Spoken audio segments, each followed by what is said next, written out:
Estimados hermanos, sean todos ustedes bienvenidos a esta su sección Testigos de Cristo, en el cual, a través de la enseñanza de aquellos hombres y mujeres que han seguido fielmente las enseñanzas de Cristo nuestro Señor y que al ser elevado a los altares son ejemplo para todos nosotros, Dios nuestro Señor nos anima a todos nosotros los cristianos y hombres y mujeres de buena voluntad a caminar conforme a la voluntad de Dios nuestro Señor.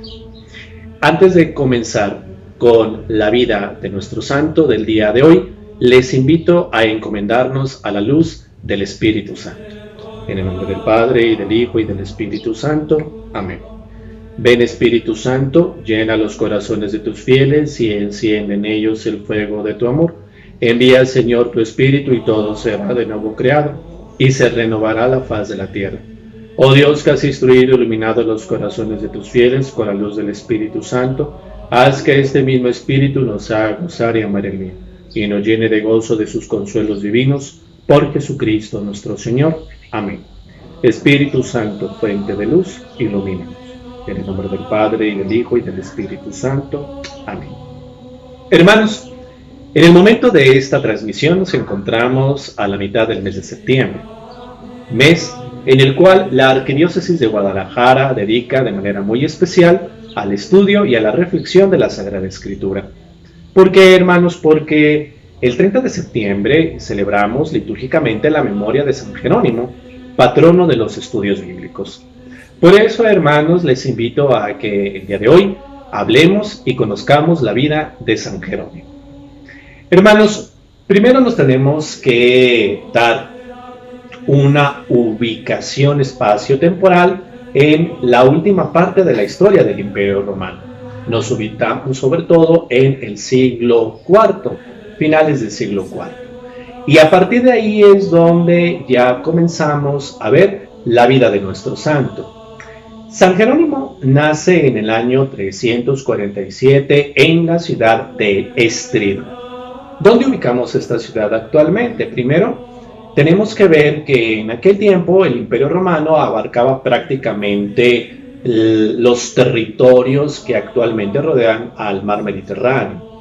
Por lo tanto, nos ubicamos en lo que hace algunos años era la región de Yugoslavia y que actualmente ocupan los países de Croacia y Eslovenia. Pues bien, en esa parte, en esa región, se ubicaba la ciudad de Estridón, ciudad en donde nace en el año 347 nuestro santo.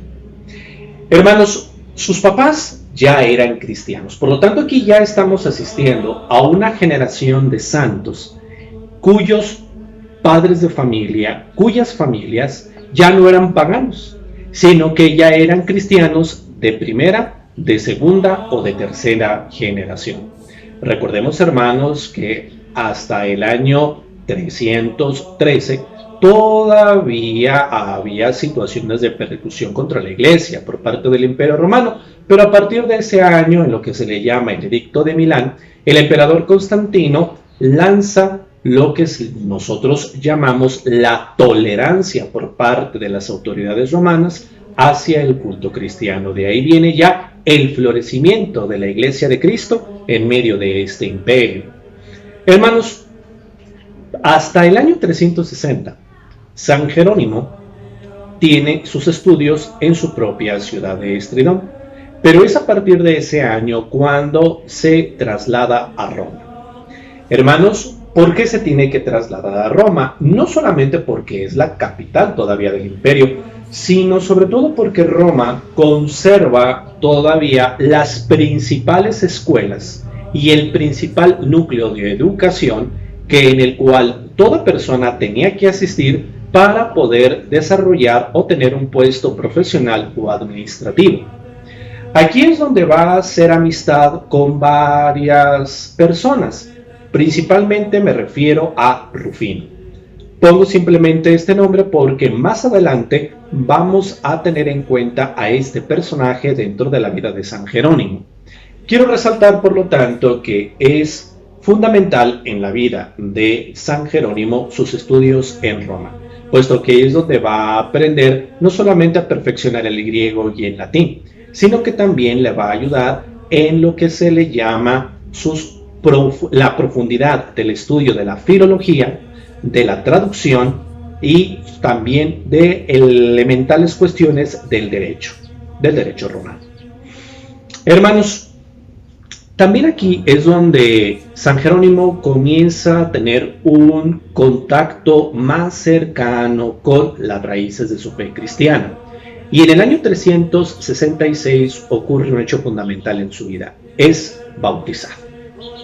San Jerónimo recibe el bautismo y es ahí en donde ya podemos ver cómo poco a poco va iniciando el proceso de conversión de San Jerónimo, primero a partir de su vocación cristiana bautismal.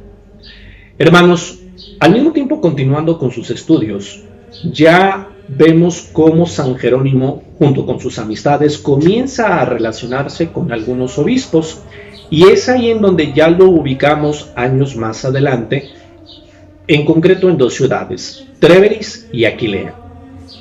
Primero, hermanos, vamos explicando algo. Para ese entonces el Imperio Romano se encontraba dividido en dos partes: el Imperio Romano de Occidente y el Imperio Romano de Oriente.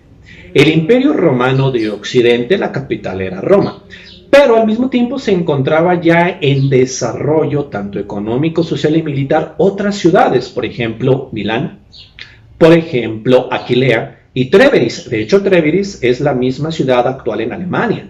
Entonces, imagínense, ya nos encontramos en el extremo norte, dentro de los límites del Imperio Romano. Pues bien, San Jerónimo ya comienza pues a tener un desarrollo constante con obispos, con personalidades importantes, debido a sus estudios, a su inteligencia, pero también a la firmeza de su carácter, que también va a jugar un papel importante en su posterior vida.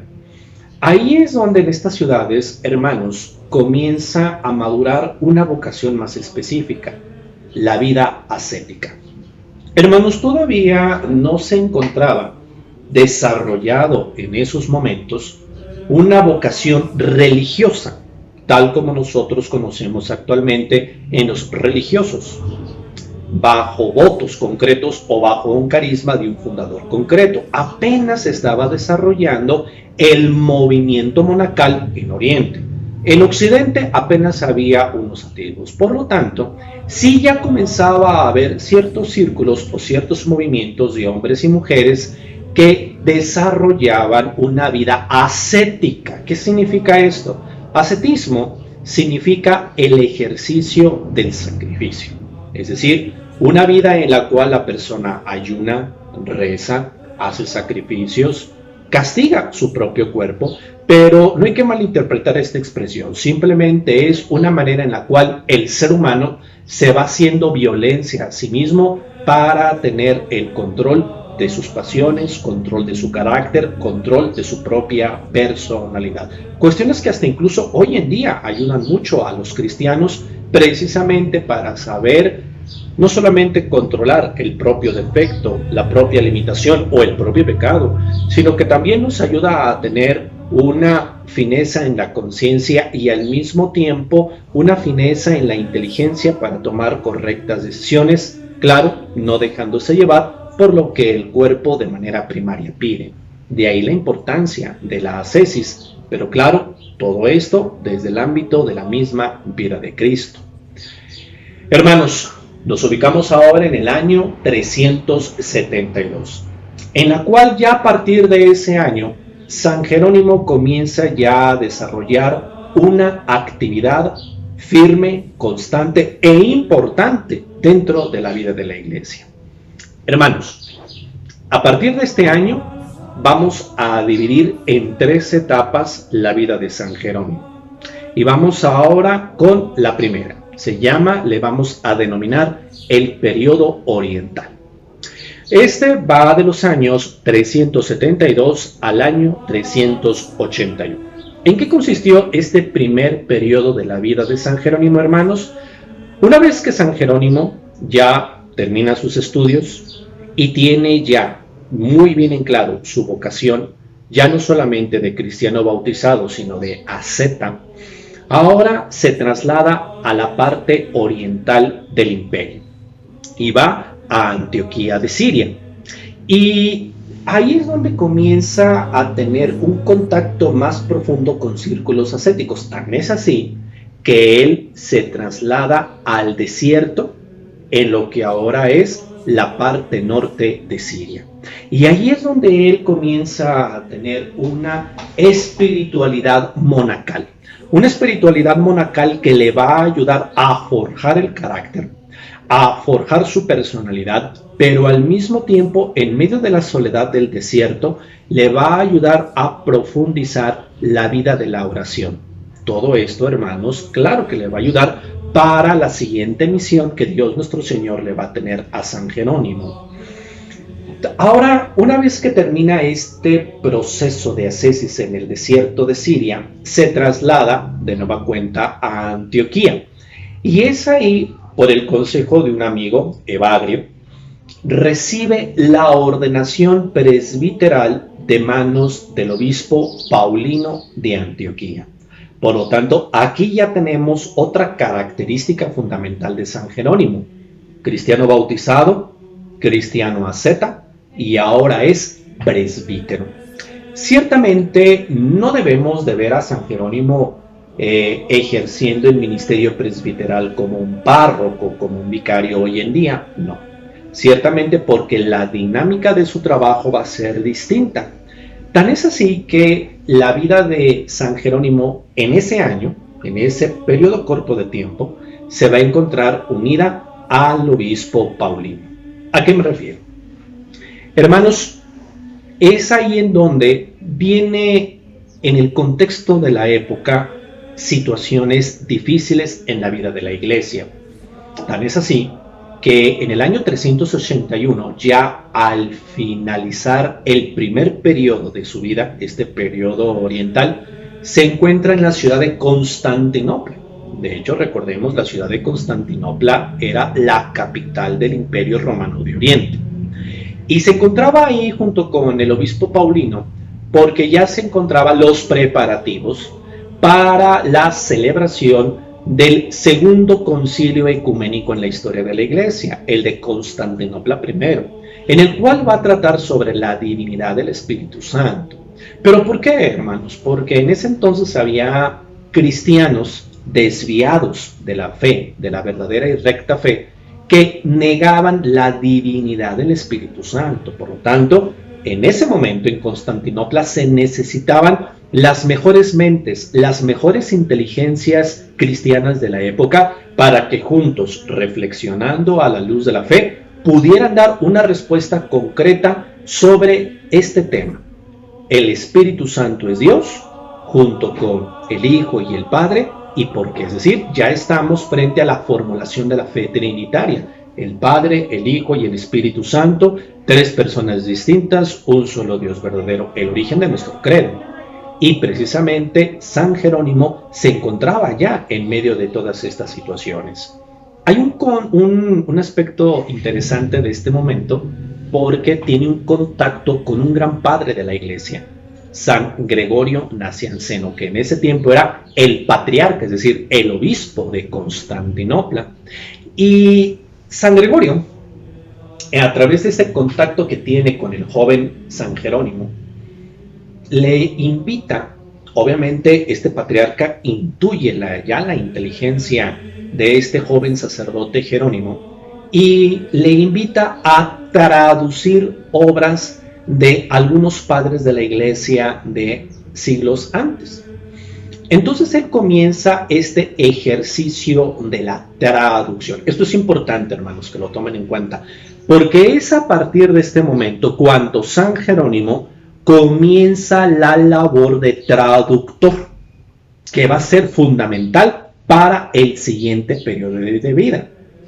Hermanos, aquí es donde nosotros podemos ver cómo San Jerónimo comienza a tener ya criterios de lo que él va a hacer en su vida como traductor. ¿Cuáles son? Dos características fundamentales él mismo escribe y él mismo nos cuenta. Primero, él conoce griego, hebreo, la retórica y las nociones básicas del derecho. Es decir, no solamente como traductor sabe las lenguas, sino sobre todo conoce el ambiente y la manera en cómo se debe de escribir, lo que para nosotros ya sería la gramática, la narrativa, los giros literarios, todo lo que se refiere en la traducción para que el lector contemporáneo pudiera comprenderlo. Y también, hermanos, una segunda característica de la labor traductora de San Jerónimo es la fidelidad a la literalidad del texto. ¿Qué significa esto? Literalidad viene de la palabra litere, letra en la palabra latina. Por lo tanto, una labor importante de él como traducción es apegarse fielmente al texto. O sea, no tanto se trata de sea una interpretación a su gusto personal, no, sino lo que dice el texto, traducirlo de tal manera en fidelidad al espíritu de la letra, pero hacerlo comprensible para sus lectores contemporáneos. Hermanos, terminamos así este primer periodo. Pasamos al segundo, el periodo romano. Ya en estos años lo ubicamos del 382 al 385. Porque también es importante en la vida de San Jerónimo, hermanos, porque en el año 382, en la historia de la Iglesia, ocurre un evento importante. Nos pasamos al otro lado del Imperio Romano de Occidente. En ese tiempo gobernaba la Iglesia el Papa San Dámaso, era el Papa de Roma. Pero el Papa San Dámaso estaba enfrentando un cisma. ¿Qué significa la palabra cisma? Rasgar, una separación dentro de la Iglesia. Y por lo tanto necesitaba reunir un sínodo, es decir, una reunión de obispos que le ayudaran a resolver esa división que había en la Iglesia. Inclusive la iniciativa, aparte de San Jerónimo, también había otro gran padre de la Iglesia contemporáneo en la ciudad de Milán, San Ambrosio. Y por lo tanto, San Ambrosio junto con el Papa San Dámaso convocan este sínodo para resolver estas situaciones especiales que había en la Iglesia de Roma y por lo tanto invitan a algunos obispos del lado oriental del imperio. Es aquí en donde vienen dos, Epifanio de Salamis y el otro, Paulino de Antioquía. Paulino de Antioquía, recordemos, es el obispo que ordena presbítero a San Jerónimo, trae a San Jerónimo consigo. Y por lo tanto, ahí es donde ya entra en contacto con el Papa San Dámaso en la ciudad de Roma, iniciando pues este segundo periodo de vida. Hermanos, se desarrolla el sínodo, obviamente con resultados un tanto contradictorios, pero aquí lo importante que quisiera resaltar es el encuentro que se tiene entre San Jerónimo y el Papa San Dámaso. ¿Por qué? Primeramente, el Papa San Dámaso comienza a tomar a San Jerónimo como su consultor, como su asesor en materia bíblica, y él queda impresionado con la cultura bíblica que ya poseía San Jerónimo. Por lo tanto, él le encomienda una tarea, no fácil, pero que va a ser trascendental en la vida de la Iglesia de Roma y cuyas consecuencias llegan con nosotros. Le encarga ni más ni menos que la traducción y el ordenamiento de los libros de la Sagrada Escritura, que hasta entonces se encontraban escritos de manera oficial en lengua griega, los tradujera a la lengua en latín. Esto, hermanos, es fundamental. Nosotros lo podemos considerar un hito histórico dentro de la vida de la Iglesia y del desarrollo de la Sagrada Escritura, porque nos encontramos frente a la edición llamada Vulgata. Vulgata es una expresión latina del vulgo, que no debemos de entenderla de manera despectiva, sino que recordemos que en aquel tiempo el latín era la lengua del pueblo. Por lo tanto, traducir la Sagrada Escritura del griego en latín era poner la Sagrada Escritura en manos del pueblo y que esta edición que San Jerónimo tradujo del griego al latín, precisamente es la edición que la Iglesia romana toma para de ahí, del latín, tomarla como punto de partida para la traducción en las diversas lenguas romances que siglos más tarde se van a desarrollar. Hermanos, al mismo tiempo que San Jerónimo comienza esta gran tarea, comenzando por los evangelios y los salmos, al mismo tiempo San Jerónimo comienza a tener otra actividad, podemos nosotros llamarle un apostolado bíblico. Comienza a tener contacto sobre todo con mujeres de la nobleza romana y con ellas comienza a formar círculos que van a tener dos características: círculos de ascesis, de sacrificio, de estudio, y al mismo tiempo bíblicos, es decir, en donde se reflexione sobre la Biblia, sobre la palabra de Dios. Estos círculos ascéticos y bíblicos van a tener una importancia fundamental en el desarrollo de la espiritualidad de San Jerónimo y al mismo tiempo de la transmisión del amor y de la profundización de la palabra de Dios en las élites romanas. Tan es así que hasta el mismo el Papa San Dámaso se da cuenta de estos círculos y él queda gratamente impresionado.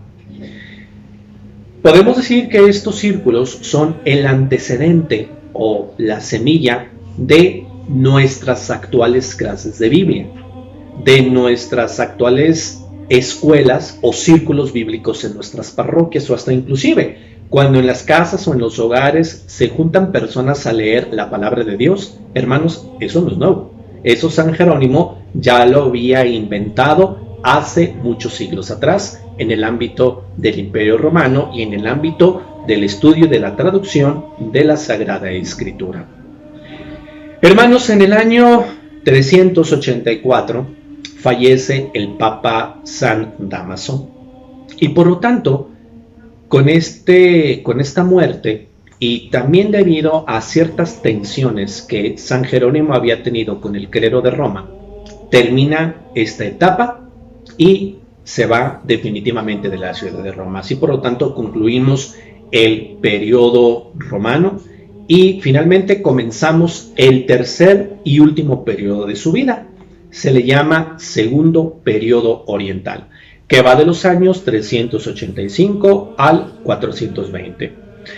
Hermanos, en el año 385, un año después de la muerte del Papa San Dámaso, San Jerónimo deja Roma, toma precisamente todos sus libros, las traducciones, todo lo que él ya había desarrollado y profundizado en la ciudad de Roma, y se traslada de nueva cuenta al Imperio Romano de Oriente, y ahora lo ubicamos en Tierra Santa, en la ciudad de Belén, en la ciudad en donde nació nuestro Señor Jesucristo, y al lado de la Basílica de la Natividad, él construye dos monasterios. Un monasterio dedicado a hombres y otro monasterio dedicado a las mujeres. En el monasterio dedicado a los hombres, él se instala y él ahí comienza a desarrollar una profunda actividad literaria de traducción y de comentarista de la palabra de Dios y de los padres de la Iglesia. Por lo tanto, hermanos, del año 386 al 393, comienza a tomar cada libro de la Sagrada Escritura y comienza a hacer comentarios. Hay que hacer una indicación. Una cosa es traducir los textos, que es del hebreo y del griego a latín, y otra cosa es comentarlos. Comentar un libro de la Sagrada Escritura ya es explicarlo al pueblo a través de otros comentarios, de otras referencias o también de las reflexiones personales que en este caso San Jerónimo la tenga, pero siempre tomando el punto de referencia concreto, Cristo como la llave que abre los tesoros de la Sagrada Escritura. Hermanos, en el año 391 ocurre también un hecho importante. San Jerónimo comienza a traducir el Antiguo Testamento Y sabemos muy bien que las fuentes originales del Antiguo Testamento son el hebreo, el arameo y el griego. Por lo tanto, San Jerónimo comienza ya en estos años a traducir el Antiguo Testamento de estas lenguas a la lengua latina para ahora sí tener el canon completo, Antiguo Testamento y Nuevo Testamento en lengua latina, la edición Vulgata al servicio de la Iglesia. Hermanos, finalmente ya nos encontramos en el ocaso de la vida de San Jerónimo y ocurre una situación trágica. Ya para esos años, hermanos, comienza a haber invasiones de las tribus bárbaras que constantemente van atacando el Imperio Romano. En el año 416, una de estas tribus, los vándalos, ataca la ciudad de Belén y destruyen el monasterio y la gran biblioteca que ya San Jerónimo había hecho sobre los estudios y la traducción de la Sagrada Escritura, una gran pérdida para los estudios bíblicos. Y finalmente, hermanos, el 30 de septiembre del año 420, mientras San Jerónimo se encontraba realizando el comentario al libro del profeta Jeremías, Dios nuestro Señor lo llama a su lado. Y así, hermanos, termina la vida de San Jerónimo, siempre con la Biblia en la mano. Hermanos en Cristo, finalizamos así esta primera parte de la vida de San Jerónimo, y es muy importante, hermanos, tenerlo siempre en cuenta, sobre todo por la importancia fundamental que nuestra Iglesia, que nuestra fe católica da a la palabra de Dios, y que tomemos en San Jerónimo ese ejemplo de perseverancia y de empeño en la lectura, en el estudio y la profundización de la Sagrada Escritura. Hermanos, en la segunda parte vamos a analizar la importancia de San Jerónimo en los estudios y en la traducción de la Sagrada Escritura y por qué nosotros lo tomamos como patrono de los estudios bíblicos. Hermanos, les agradezco su atención y su perseverancia en este tema sobre San Jerónimo. Y les invito, queridos hermanos, a que a lo largo de este mes que nos queda del mes de septiembre, seguir profundizando y leyendo la palabra de Dios. Ahora me voy a permitir darles la bendición. El Señor esté con ustedes. La bendición de Dios Todopoderoso, Padre, Hijo y Espíritu Santo, descienda sobre ustedes y permanezca para siempre. Amén. Muchas gracias y que Dios les bendiga.